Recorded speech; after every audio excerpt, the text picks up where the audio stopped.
Hi everyone, welcome back to Tech Bimba channel. ನಾವು last ವಿಡಿಯೋದಾಗ thread ಅಂದ್ರೆ ಏನ, ಪ್ರೊಸೆಸ್ ಅಂದ್ರೆ ಏನಂತ ಹೇಳಿ ನೋಡಿದ್ವಿ. ನಾವು ಈ ವಿಡಿಯೋದಾಗ ಥ್ರೆಡ್ನ ಯಾವ ರೀತಿ ಕ್ರಿಯೇಟ್ ಮಾಡ್ಬೇಕಂತೇಳಿ ನೋಡೋಣ ಅಂತ. ಜಾವಾ ಒಳಗೆ ಥ್ರೆಡ್ನ ಮೇನ್ಲಿ ಎರಡು ವೇದಾಗ ನಾವು ಕ್ರಿಯೇಟ್ ಮಾಡ್ಬೋದು. ಒಂದು by extending a thread class, second ಒನ್ನ by implementing a runnable interface. ನಾವು ಪ್ರಾಕ್ಟಿಕಲ್ ಎಕ್ಸಾಂಪಲ್ ನೋಡೋಕ್ಕಿಂತ ಮೊದಲ ರನ್ನೇಬಲ್ ಇಂಟರ್ಫೇಸ್ ಹಿರಾರ್ಚಿ ಯಾವ ರೀತಿ ಐತಿ ಅಂತೇಳಿ ನೋಡ್ಬೇಕು. ಸೊ ಈ ರನ್ನೇಬಲ್ ಇಂಟರ್ಫೇಸ್ java.lang ಅನ್ನುವಂಥ ಪ್ಯಾಕೇಜ್ದಾಗ ಐತಿ. ಈ ರನ್ನೇಬಲ್ ಇಂಟರ್ಫೇಸ್ದಾಗ ರನ್ ಮೆಥಡ್ ಐತಿ. ಈ ರನ್ ಮೆಥಡ್ ಅಬ್ಸ್ಟ್ರಾಕ್ಟ್ ಮೆಥಡ್ ಐತಿ. ಈ ರನ್ ಮೆಥಡ್ ರಿಟರ್ನ್ ಟೈಪ್ ಏನಂದ್ರೆ ವೈಡ್. ಸೊ ರನ್ನೇಬಲ್ ಇಂಟರ್ಫೇಸ್ದಾಗ ಒಂದ ಅಬ್ಸ್ಟ್ರಾಕ್ಟ್ ಮೆಥಡ್ ಇರೋದ್ರಿಂದ ಜಾವಾ 8ದಾಗ ಇದನ್ನ ಫಂಕ್ಷನಲ್ ಇಂಟರ್ಫೇಸ್ ಅಂತೇಳಿ ಮಾರ್ಕ್ ಮಾಡ್ಯಾರ. ಈ ರನ್ನೇಬಲ್ ಇಂಟರ್ಫೇಸ್ದಾಗ ಯಾವುದು ಥ್ರೆಡ್ ಸ್ಪೆಸಿಫಿಕ್ ಮೆಥಡ್ಸ್ ಯಾವುದೂ ಇಲ್ಲ. ಸೊ ಇದು ರನ್ನೇಬಲ್ ಇಂಟರ್ಫೇಸ್ದಾಗ ಒಂದು ಅಬ್ಸ್ಟ್ರಾಕ್ಟ್ ಮೆಥಡ್ ಐತೆ. ಅದು ಯಾವುದು ಅಂದ್ರೆ ರನ್ ಮೆಥಡ್.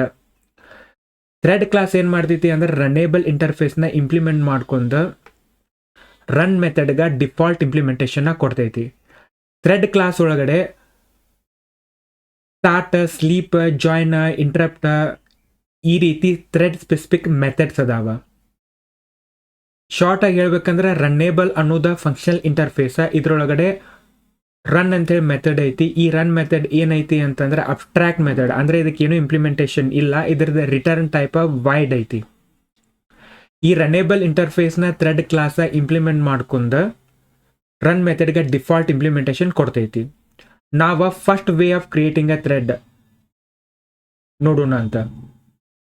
ನಮ್ದು first way ಏನತ್ತಂದ್ರೆ extending a thread class. ನಾವು ಇಲ್ಲೇ ಮೈ ಥ್ರೆಡ್ ಅಂತೇಳಿ ಒಂದು ಕ್ಲಾಸ್ ಬರ್ಕೊಂಡಿವಿ. ಈ ಮೈ ಥ್ರೆಡ್ ಅನ್ನೋದು ಏನು ಮಾಡ್ತೈತಿ, ಥ್ರೆಡ್ ಕ್ಲಾಸ್ನ ಎಕ್ಸ್ಟೆಂಡ್ ಮಾಡ್ಕೊಳಕತೈತಿ. ಇಲ್ಲಿ ನಾವು ರನ್ ಮೆಥಡ್ನ ಓವರ್ ರೈಡ್ ಮಾಡಿವ.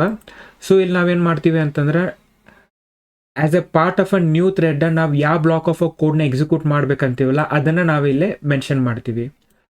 ಸಿಂಪ್ಲಿಸಿಟಿ ಸಲುವಾಗಿ ನಾನು ಇಲ್ಲಿ ಒಂದು ಪ್ರಿಂಟ್ ಎಲ್ಎನ್ ಸ್ಟೇಟ್ಮೆಂಟ್ ಬರ್ತೀನಿ.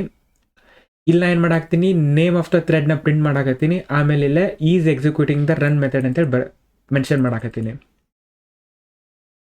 ಇದು ನಮ್ದು ಮೇನ್ ಕ್ಲಾಸ. ಇಲ್ಲೇನೈತಿ ಅಂದ್ರೆ public static void main method ಐತಿ.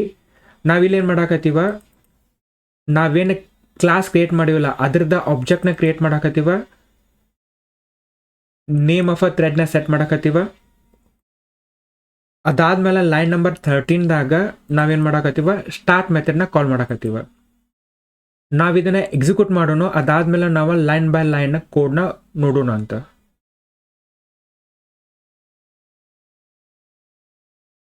ಸೊ ನಾವು ಯಾವಾಗ ಇದನ್ನ ಎಕ್ಸಿಕ್ಯೂಟ್ ಮಾಡ್ತೀವಲ್ಲ ಅವಾಗ ಜಾವಾ ವರ್ಚುವಲ್ ಮಷಿನ್ದ ಇನ್ಸ್ಟೆನ್ಸ್ ಕ್ರಿಯೇಟ್ ಆಗ್ತೈತಿ.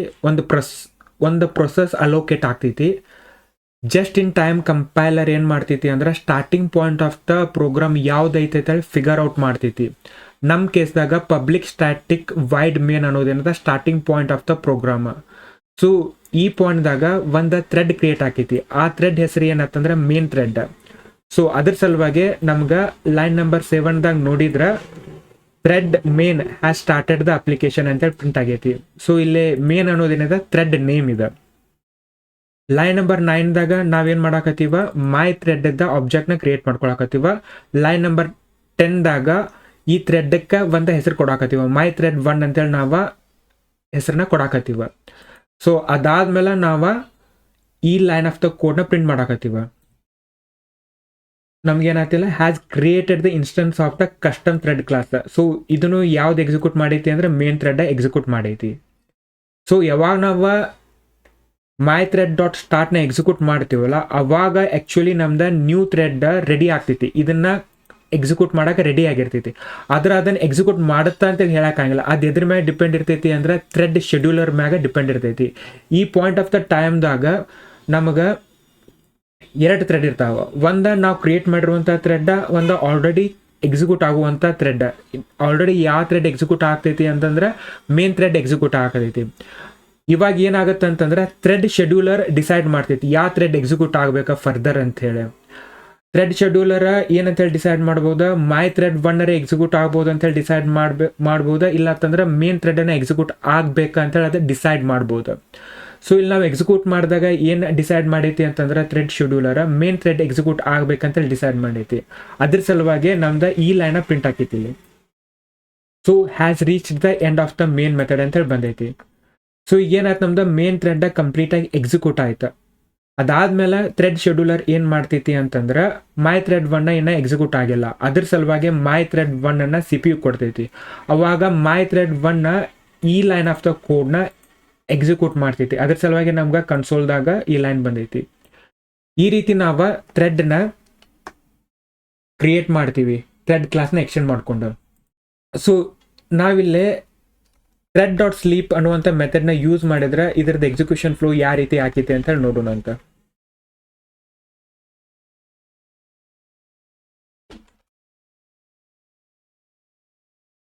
ಸೊ ಇದನ್ನ ನಾವು ಎಕ್ಸಿಕ್ಯೂಟ್ ಮಾಡೋಣ ಫಸ್ಟ್, ಅದಾದ್ಮೇಲೆ ಲೈನ್ ಬೈ ಲೈನ್ ಕೂಡ ನೋಡೋಣ ಅಂತ. ಸೊ ನಮ್ದು ಫಸ್ಟ್ ಈ line of the code print ಆಯ್ತು. ಓಕೆ, ಅದಾದ್ಮೇಲೆ ಈ ಲೈನ್ ಆಫ್ ದ ಪ್ರಿಂಟ್ ಆಗೈತಿಲ್ಲ. ಫಸ್ಟಿಗೆ ಈ ಲೈನ್ ಪ್ರಿಂಟ್ ಆಯ್ತು, ಅದಾದ್ಮೇಲೆ ಇದು ಪ್ರಿಂಟ್ ಆಯ್ತು. ಯಾವಾಗ ಮೈ ಥ್ರೆಡ್ ಡಾಟ್ ಸ್ಟಾರ್ಟ್ ಆಯ್ತಲ್ಲ ಅವಾಗ 2 ಥ್ರೆಡ್ ಅದಾವ ಇಲ್ಲಿ. ಒಂದು ಮೈ ಥ್ರೆಡ್ 1 ಒಂದು ಇನ್ನೊಂದು ಮೇನ್ ಥ್ರೆಡ್. ಸೊ ಅದಾದ್ಮೇಲೆ ನಮ್ದು ಈ ಲೈನ್ ಪ್ರಿಂಟ್ ಆಗ್ತೈತಿ, ಈಸ್ ಅಬೌಟ್ ಟು ಸ್ಲೀಪ್ ಅಂತಂದ್ರೆ ಏನಾಯ್ತಿಲ್ಲ, 2 ಥ್ರೆಡ್ ಅದಾವ, ಒಂದು ಮೈ ಥ್ರೆಡ್ 1 ಆಮೇಲೆ ಮೇನ್ ಥ್ರೆಡ್. ಥ್ರೆಡ್ ಶೆಡ್ಯೂಲರ್ ಏನು ಹೇಳಾಗ್ತೈತಿ ಅಂದ್ರೆ CPU ಗೆ ಮೇನ್ ಥ್ರೆಡ್ನ ಎಕ್ಸಿಕ್ಯೂಟ್ ಮಾಡಂತೇಳಿ ಹೇಳೈತಿ. ಅದ್ರ ಸಲುವಾಗಿ ಸ್ಟಿಲ್ ಮೇನ್ ಥ್ರೆಡ್ ಎಕ್ಸಿಕ್ಯೂಟ್ ಆಗ್ತೈತಿ. ಸೊ ಅದಕ್ಕೆ ನಮ್ಗೆ ಅಬೌಟ್ ಟು ಸ್ಲೀಪ್ ಅಂತೇಳಿ ಬಂತಿಲ್ಲ.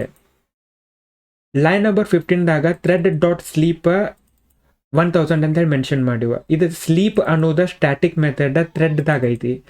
ಸೊ ಇದೇನು ಮಾಡ್ತೈತಿ ಅಂದ್ರೆ ಕರೆಂಟ್ ಎಕ್ಸಿಕ್ಯೂಟ್ ಥ್ರೆಡ್ನ 1 ಸೆಕೆಂಡ್ ತನ ಇಂಟ್ರಪ್ಟ್ ಮಾಡ್ತೈತಿ. ಅಂತಂದ್ರೆ 1 ಸೆಕೆಂಡ್ ತನ ಕರೆಂಟ್ ಥ್ರೆಡ್ ಎಕ್ಸಿಕ್ಯೂಟ್ ಆಗಂಗಿಲ್ಲ. ಸೊ ಈ ಟೈಮ್ದಾಗ ಏನಾಗ್ತೈತಿ ಅಂತಂದ್ರೆ CPU ಐಡಲ್ ಇರ್ತೈತಿ. CPU ಐಡಲ್ ಇರೋದ್ರ ಸಲುವಾಗಿ ಏನಾಕೈತಿ ಅಂತಂದ್ರೆ ಥ್ರೆಡ್ ಶೆಡ್ಯೂಲರ್ CPU ಐಡಲ್ ಐತಿ, ಮೈ ಥ್ರೆಡ್ 1ಗೆ ಏನು ಹೇಳ್ತೈತಿ, ಹೋಗಿ ನಿನ್ನ ಕೆಲಸ ನೀನು ಎಕ್ಸಿಕ್ಯೂಟ್ ಮಾಡ್ಕೊ, ನಿನ್ನ ಕೆಲಸ ನೀ ಮಾಡ್ಕೊ ಅಂತೇಳಿ ಮೈ ಥ್ರೆಡ್ 1ಗೆ ಹೇಳ್ತೈತಿ. ಅವಾಗ ಮೈ ಥ್ರೆಡ್ 1ಗೆ ಏನಾಗ್ತೈತಿ, CPU ಸೈಕಲ್ ಸಿಗ್ತೈತಿ. ಸೊ ಅದು ಎಕ್ಸಿಕ್ಯೂಟ್ ಆಕೈತಿ. ಅದ್ರ ಸಲುವಾಗಿ ನಾವೇನು ನೋಡ್ತೀವಿ ಇಲ್ಲ, ಇಸ್ ಅಬೌಟ್ ಟು ಸ್ಲೀಪ್ ಅಂದ್ರೆ ಇಲ್ಲಿ ಏನಾಗೈತಿ ಅಂದ್ರೆ ಮೈ ಥ್ರೆಡ್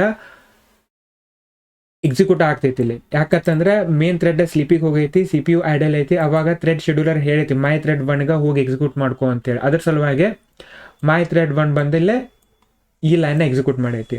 ಒಂದ್ಸಲ ಇದು complete block of code execute ಆಯಿತು.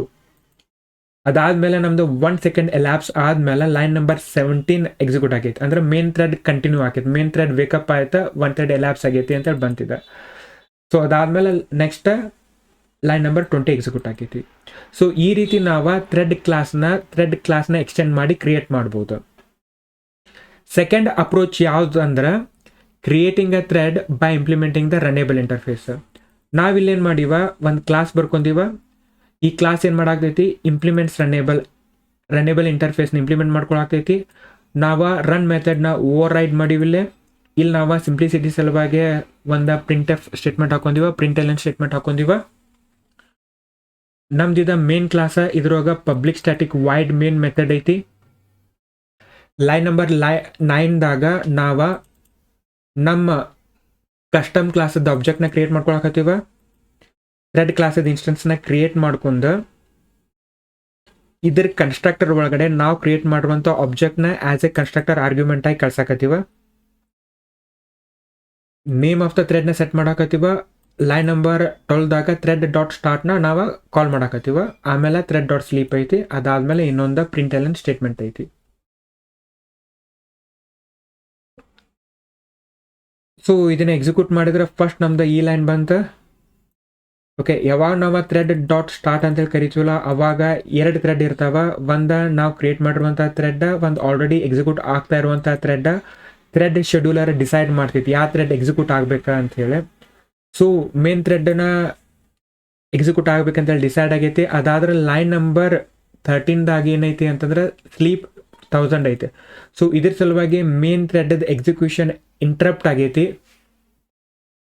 ಸೊ CPU ಐಡಲ್ ಇರೋದ್ರಿಂದ ಮೈ ರನೇಬಲ್ ಥ್ರೆಡ್ 1 ಬಂದ್ಬಿಟ್ಟ CPU ಸೈಕಲ್ನ ಯುಟಿಲೈಸ್ ಮಾಡ್ಕೊಂಡ ತನ್ನ ಕೋಡ್ನ ಎಕ್ಸಿಕ್ಯೂಟ್ ಮಾಡ್ಕೊಂಡೈತಿ. ಅದ್ರ ಸಲುವಾಗಿ ನಮ್ಗೆ ಈ ಮೆಥಡ್ ಕಾಲ್ ಆಗೈತಿ. ಅಂತಂದ್ರೆ ನಾವೇನು ಮೈ ರನೇಬಲ್ದಾಗ ಏನು ರನ್ ಮೆಥಡ್ನ ಓವರ್ ರೈಡ್ ಮಾಡಿವಲ್ಲ ಈ ಮೆಥಡ್ ಎಕ್ಸಿಕ್ಯೂಟ್ ಆಗೈತಿ. ಸೊ ಅದಾದ್ಮೇಲೆ 1 ಸೆಕೆಂಡ್ ಎಲ್ಯಾಪ್ಸ್ ಆದ್ಮೇಲೆ ಲೈನ್ ನಂಬರ್ 14 ಎಕ್ಸಿಕ್ಯೂಟ್ ಆಗೈತಿ.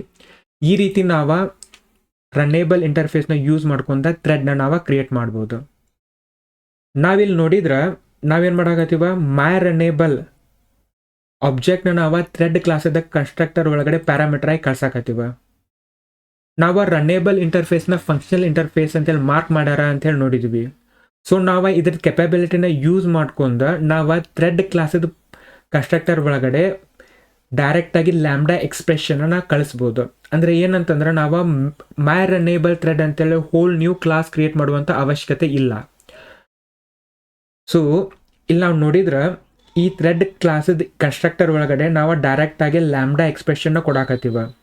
ಇದು ಎದಕ್ಕೆ ಈ ರೀತಿ ವರ್ಕ್ ಆಗುತ್ತೆ ಅಂತಂದ್ರೆ ರನ್ನೇಬಲ್ ಇಂಟರ್ಫೇಸ್ ಏನೈತಿ, ಫಂಕ್ಷನಲ್ ಇಂಟರ್ಫೇಸ್ ಐತಿ. ಅಂದ್ರೆ ಅದ್ರೊಳಗಡೆ ಒಂದು ಅಬ್ಸ್ಟ್ರಾಕ್ಟ್ ಮೆಥಡ್ ಐತಿ. ಅದ್ರ ಸಲುವಾಗಿ ನಾವು ಡೈರೆಕ್ಟಾಗಿ ರನ್ ಮೆಥಡ್ದ ಇಂಪ್ಲಿಮೆಂಟೇಷನ್ನ ಈ ರೀತಿ ಲ್ಯಾಂಬ್ಡಾ ಎಕ್ಸ್ಪ್ರೆಷನ್ ಥ್ರೂ ಕೊಡ್ಬೋದು. ಸೊ ಇದನ್ನು ನಾವು ರನ್ ಮಾಡಿ ನೋಡಿದ್ರೆ ಸೇಮ್ ಔಟ್ಪುಟ್ ಬರ್ತೈತೆ ನಮ್ಗೆ. ಫಸ್ಟ್ ಈ ಲೈನ್ ಆಫ್ ಕೋಡ್ ಎಕ್ಸಿಕ್ಯೂಟ್ ಆಯ್ತು. ನಾವಿಲ್ಲಿ ಏನು ಮಾಡಾಕತ್ತೀವ,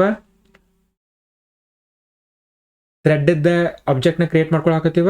ಲೈನ್ ನಂಬರ್ 10ದಾಗ ಥ್ರೆಡ್ ಡಾಟ್ ಸ್ಟಾರ್ಟ್ ಮಾಡ್ತೀವಿ ನಾವು. ಸೊ ಥ್ರೆಡ್ ಡಾಟ್ ಸ್ಟಾರ್ಟ್ ಮಾಡಿದಾಗ ಏನಾಯ್ತು, ಈ ಪಾಯಿಂಟ್ ಆಫ್ ಟೈಮ್ದಾಗ 2 ಥ್ರೆಡ್ ಅದಾವ. ಮೇನ್ ಥ್ರೆಡ್ ಒಂದು ಹೊಸದು ನಾವು ಕ್ರಿಯೇಟ್ ಮಾಡಿರೋದ. ಅಗೇನ್ CPU ಶೆಡ್ಯೂಲರ್ ಏನು ಮಾಡ್ತೈತಿ, ಮೇನ್ ಥ್ರೆಡ್ಗೆ ಎಕ್ಸಿಕ್ಯೂಟ್ ಮಾಡಂತ ಹೇಳ್ತೈತಿ. ಸೊ ಅದ್ರ ಲೈನ್ ನಂಬರ್ 11ದಾಗ ಥ್ರೆಡ್ ಡಾಟ್ ಸ್ಲೀಪ್ ಇರೋದ್ರಿಂದ ಮೇನ್ ಥ್ರೆಡ್ ಇಂಟ್ರಪ್ಟ್ ಆಯ್ತು ಫಾರ್ 1 ಸೆಕೆಂಡ್. ಅವಾಗ CPU ಟೈಮ್ನ ಯುಟಿಲೈಸ್ ಮಾಡ್ಕೊಳ್ಳೋ ಸಲುವಾಗಿ ನಾವು ಕ್ರಿಯೇಟ್ ಮಾಡಿರುವಂಥ ಥ್ರೆಡ್ ಬಂದ್ಬಿಟ್ಟು ತನ್ನ ಲೈನ್ ಆಫ್ ಕೋಡ್ನ ಎಕ್ಸಿಕ್ಯೂಟ್ ಮಾಡ್ತಾರೆ. ಸೊ ನಾವು ಇಲ್ಲೇನು ಬರ್ದೇವಲ್ಲ ಲ್ಯಾಂಬ್ಡಾ ಎಕ್ಸ್ಪ್ರೆಷನ್ದಾಗ ಅದು ಎಕ್ಸಿಕ್ಯೂಟ್ ಆಗ್ತೈತಿ. ಸೊ ರನ್ನಿಂಗ್ ಇನ್ ಅಂತೇಳಿ ಬಂದೈತಿ. ಆಮೇಲೆ ಇಲ್ಲಿ ನೋಡಿದ್ರೆ ಥ್ರೆಡ್ 0 ಅಂತೇಳಿ ಬಂದೈತಿ. ನಾವಿಲ್ಲಿ ನೇಮ್ ಆಫ್ ದ ಥ್ರೆಡ್ನ ಸೆಟ್ ಮಾಡಿಲ್ಲ. ಥ್ರೆಡ್ ಫ್ರೇಮ್ವರ್ಕ್ನ ನಮ್ಮ ಥ್ರೆಡ್ಡಿಗೆ ಒಂದು ಹೆಸರು ಕೊಟ್ಟೈತಿ, ಥ್ರೆಡ್ 0 ಅಂತ ಹೇಳಿ. ಸೊ ಒಂದ್ಸಲ 1 ಸೆಕೆಂಡ್ ಲ್ಯಾಪ್ಸ್ ಆಯಿತು ಅಂತಂದ್ರೆ ಅವಾಗ ಲೈನ್ ನಂಬರ್ 12 ಪ್ರಿಂಟ್ ಆಕೈತಿ. ಸೊ ಈ ರೀತಿ ನಾವು ಲ್ಯಾಂಬ್ಡಾ ಎಕ್ಸ್ಪ್ರೆಷನ್ನ ಯೂಸ್ ಮಾಡ್ಕೊಂಡು ಥ್ರೆಡ್ನ ಕ್ರಿಯೇಟ್ ಮಾಡ್ಕೋಬೋದು. ಸೊ ಲ್ಯಾಂಬ್ಡಾ ಎಕ್ಸ್ಪ್ರೆಷನ್ ಯೂಸ್ ಮಾಡ್ಕೊಂಡು ಥ್ರೆಡ್ ಕ್ರಿಯೇಟ್ ಮಾಡೋದು ಏನೆಲ್ಲ ಇದೆ ಅಂತಂದ್ರೆ ಇದೊಂಥರ ಶಾರ್ಟ್ಕಟ್ ಇದ್ದಂಗೆ. It's a shortcut for creating a thread using a runnable interface ಅಂತ ಹೇಳ್ಬೋದು. ಸೊ ನಾವು total 3 ways of creating a thread ನೋಡ್ತೀವಿ. ಒಂದನೇದ by extending a thread class, ಎರಡನೇದ by implementing the runnable interface, ಮೂರನೇದ by using a lambda expression. ಇಂಟರ್ವ್ಯೂದಾಗ follow up question ಏನು ಕೇಳ್ತಾರಂತಂದ್ರೆ ಯಾವ್ದು ಬೆಟರ್ ಅಪ್ರೋಚ್ ಅಂಥೇಳಿ ಕೇಳ್ಬೋದು.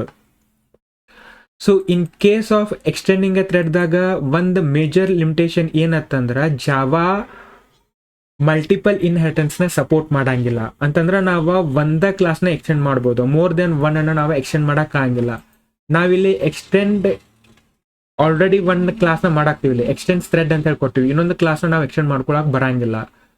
So where as in case of creating a thread using a ರನ್ನೇಬಲ್ದಾಗ ನಾವು ಒಂದು ಕ್ಲಾಸ್ನ ಎಕ್ಸ್ಟೆಂಡ್ ಮಾಡುವಂಥ ಫ್ಲೆಕ್ಸಿಬಿಲಿಟಿ ಐತಿ. ಸೊ ಫ್ಲೆಕ್ಸಿಬಿಲಿಟಿ ಕನ್ಸಿಡರ್ ಮಾಡಿದ್ರೆ creating a thread using a runnable ಏನೈತಲ್ಲ ಅದು ಬೆಟರ್ ಐತಿ. ಸೊ ಇನ್ನೊಂದು ರೀಸನ್ ಏನಂತಂದ್ರೆ ಇಲ್ಲಿ ನಾವು ಏನು ಮಾಡಾಕತ್ತೀವ, ರನ್ ಮೆಥಡ್ದಾಗ ಏನು ನಾವೇನು ಕೊಡಾಕತ್ತೀವ ಅಂದ್ರೆ ನಾವು ಯಾವ ಟಾಸ್ಕ್ನ ಏನು ನಾವು ಎಕ್ಸಿಕ್ಯೂಟ್ ಮಾಡ್ಬೇಕಂತೀವಲ್ಲ ಅದನ್ನ ನಾವು ಇಲ್ಲಿ ಕೊಡ್ತೀವ. ಸೊ ಇಲ್ಲಿ ನೋಡಿದ್ರೆ ನಾವು ಮೈ ರನ್ನೇಬಲ್ದಾಗ ರನ್ ಮೆಥಡ್ ಐತಿ. ಇಲ್ಲಿ ನಾವು ಏನು ಎಕ್ಸಿಕ್ಯೂಟ್ ಮಾಡ್ಬೇಕಂತೀವಲ್ಲ ಅದನ್ನ ನಾವು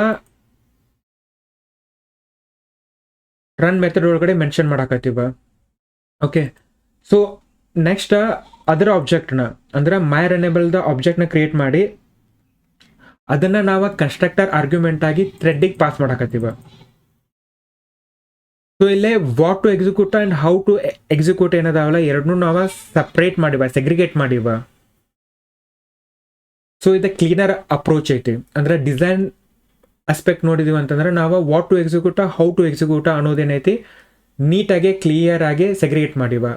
ಸೊ ವಾಟ್ ಟು ಎಕ್ಸಿಕ್ಯೂಟ ನಾವು ಮೈ ರನ್ನೇಬಲ್ದಾಗ ರನ್ ಮೆಥಡ್ದಾಗ ಬರ್ದೀವ. ಅದನ್ನ ಯಾವ ರೀತಿ ಎಕ್ಸಿಕ್ಯೂಟ್ ಮಾಡ್ಬೇಕನ್ನುವಂಥ ರೆಸ್ಪಾನ್ಸಿಬಿಲಿಟಿನ ನಾವು ಥ್ರೆಡ್ ಕ್ಲಾಸಿಗೆ ಕೊಡಾಕತ್ತೀವ. Where as a creating a thread by extending a thread ಕ್ಲಾಸ್ದಾಗ ಏನು ಮಾಡಾಕತ್ತೀವಿ, ನಾವು ನಮ್ಮ ಕ್ಲಾಸ್ನ ನಾವು child of a thread class ಮಾಡಾಕತ್ತೀವ. ನಾವಿಲ್ಲಿ ಏನು ಮಾಡ್ತೀವಿ ಅಂತಂದ್ರೆ ನಮ್ಮ ಕಸ್ಟಮ್ ಥ್ರೆಡ್ದನ್ನ ಆಬ್ಜೆಕ್ಟ್ನ ಕ್ರಿಯೇಟ್ ಮಾಡಾಕತ್ತೀವ, ಆಮೇಲೆ ಅದ್ರ ಮ್ಯಾಗ ನಾವು ಮೈ ಥ್ರೆಡ್ ಡಾಟ್ ಸ್ಟಾರ್ಟ್ ಅಂತೇಳಿ ಮಾಡಾಕತ್ತೀವ. ಅಂತಂದ್ರೆ ಇಲ್ಲಿ ನಾವೇನು ಮಾಡಾಕ್ತೀವಿ, ಮಿಕ್ಸ್ ಮಾಡ್ಕೊಳಾಕ್ತೀವಿ. What to execute and how to execute ಎರಡೂ ನಾವು ಮಿಕ್ಸ್ ಮಾಡಾಕತ್ತೀವ. ಸೊ ಈ ಡಿಸೈನ್ ಆಸ್ಪೆಕ್ಟಿಂದನೂ ನಾವು ನೋಡಿದ್ರೆ ರನ್ನೇಬಲ್ ಇಂಟರ್ಫೇಸ್ನ ಯೂಸ್ ಮಾಡ್ಕೊಂಡು ಥ್ರೆಡ್ ಕ್ರಿಯೇಟ್ ಮಾಡೋದು ಬೆಟರ್ ಅಪ್ರೋಚ್.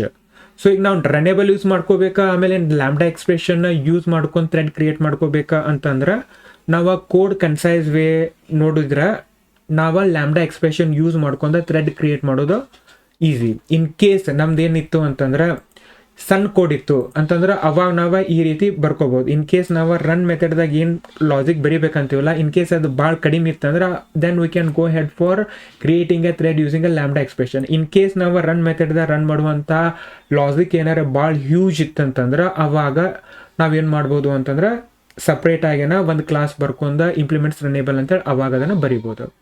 ಸೊ ಇಷ್ಟಿದೆ ನಾವು ಇವತ್ತಿನ ವಿಡಿಯೋದಾಗ ಟೋಟಲ್